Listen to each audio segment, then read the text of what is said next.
इनेलो supremo OP Chautala का निधन बड़ा ही दुखद दिन है और ऐसे में गुरुग्राम निवास पर उनका निधन हुआ। हरियाणा के पूर्व सीएम रह चुके हैं ओम प्रकाश चौटाला।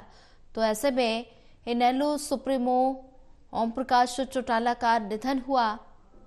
गुरुग्राम निवास पर उनका निधन हुआ। हरियाणा के पूर्व सीएम रह चुके ओम प्रकाश चौटाला। और वहीं इसी पर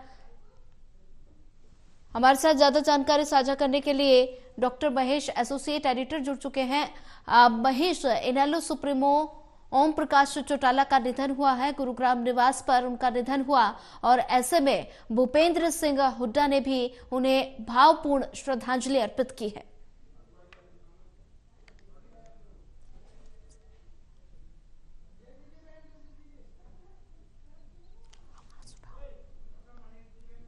आवाज सुन पा रहे हैं आप?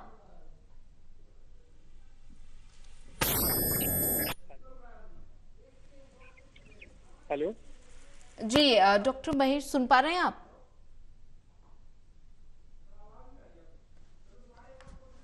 तकनीकी खामी के कारण संपर्क टूट गया है, फिर से संपर्क साधने की कोशिश करेंगे। इनेलो सुप्रीमो ओम प्रकाश चौटाला का निधन, गुरुग्राम निवास पर उनका निधन हुआ। 89 साल की उम्र में उन्होंने अंतिम सांस ली है। और वहीं ज्यादा जानकारी के लिए हमारे साथ एक बार फिर महेश कुमार जुड़ चुके हैं। महेश, इनेलो सुप्रीमो ओम प्रकाश चौटाला का निधन हुआ, 89 साल की उम्र में उन्होंने अंतिम सांस ली है और ऐसे में भूपेंद्र सिंह हुड्डा ने उन्हें भावपूर्ण श्रद्धांजलि अर्पित की है।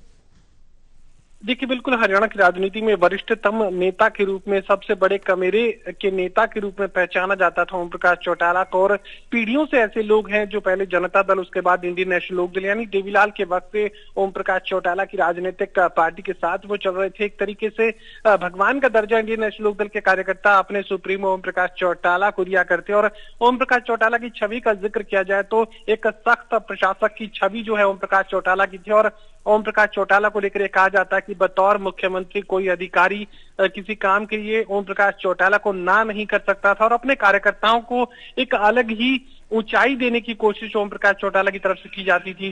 चौटाला को लेकर कहा जाता कि इंडियन नेशनल लोकदल के कार्यकर्ताओं के लिए कुछ भी ओम प्रकाश चौटाला करने के लिए तैयार हो जाते हैं। और यहाँ तक कि जेबीटी भर्ती मामले में जेल की सलाखों के पीछे खुद ओम प्रकाश चौटाला पहुंच गए।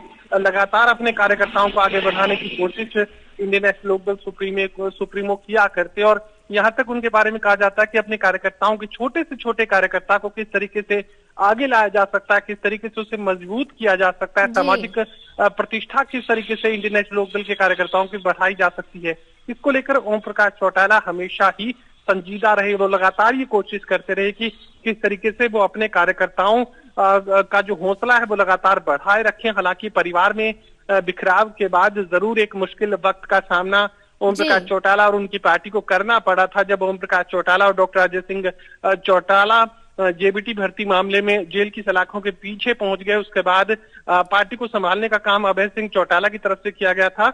फिलहाल जब पार्टी में बिखराव हुआ और जननायक जनता पार्टी का गठन हुआ, उसके बाद कहीं ना कहीं अंदर से टूटते हुए ओम प्रकाश चौटाला जरूर नजर आए थे, लेकिन कभी भी सामाजिक जीवन में, सार्वजनिक जीवन में उन्होंने अपने इस दुख को जाहिर नहीं किया और हमेशा ये कोशिश की कि इंडियन नेशनल लोकदल को वो जननायक जनता पार्टी के गठन के बाद भी मजबूत करने की अपनी कोशिशें करते रहे। और कह सकते हैं कि आखिरी सांस तक वो इंडियन नेशनल लोकदल को समर्पित रहे और अपनी इसी पार्टी को और ज्यादा मजबूत करने की कोशिश ओम प्रकाश चौटाला की तरफ से की जाती रही। आईएनएलडी के हर एक कार्यकर्ता को दिली लगाव जो है ओम प्रकाश चौटाला दिखाया करते थे, हमेशा दिली जो है रिश्ता बनाए रखते थे और पारिवारिक संबंध अपने कार्यकर्ताओं से, अपने नेताओं से ओम प्रकाश चौटाला ने महेश कुमार जी, अगर बात की जाए ओम प्रकाश चौटाला के राजनीतिक सफर की, तो हरियाणा के 5 बार वो मुख्यमंत्री रह चुके हैं।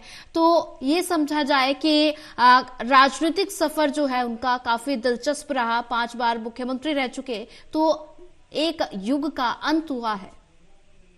देखिए, 5 बार का आंकड़ा तो गलत है, लेकिन इतना जरूर कहा जा सकता है कि ओम प्रकाश चौटाला जो है अपने कार्यकर्ताओं को पूरी तरह समर्पित नजर आते थे। और यहाँ ये भी कहा जाता है कि ओम प्रकाश चौटाला को कभी किसी काम के लिए ना करने की जो हैसियत है वो अधिकारियों की नहीं थी। ये सही बात है कि कमेरे की राजनीति ओम प्रकाश चौटाला किया करते, गरीब की राजनीति और खासकर किसान की जो राजनीति है वो ओम प्रकाश चौटाला किया करते। वो लगातार ये कोशिश करते कि उनके शासन काल में कभी भी किसान को किसी तरह की परेशानी का सामना नहीं करना पड़े और लगातार एक कमेरे वर्ग को आगे बढ़ाने की कोशिश ओम प्रकाश चौटाला की तरफ से की जाती रही। हरियाणा की राजनीति में एक अलग ही मुकाम इंडियन नेशनल लोकदल का था और इंडियन नेशनल लोकदल को लेकर कहा जाता कि किसी भी देश, हरियाणा प्रदेश तो छोड़िए, देश के किसी हिस्से में भी अगर ओम प्रकाश चौटाला रैली करना चाहे तो उस रैली को कामयाब करने के लिए इंडियन नेशनल लोकदल के कार्यकर्ता तैयार नजर आएंगे।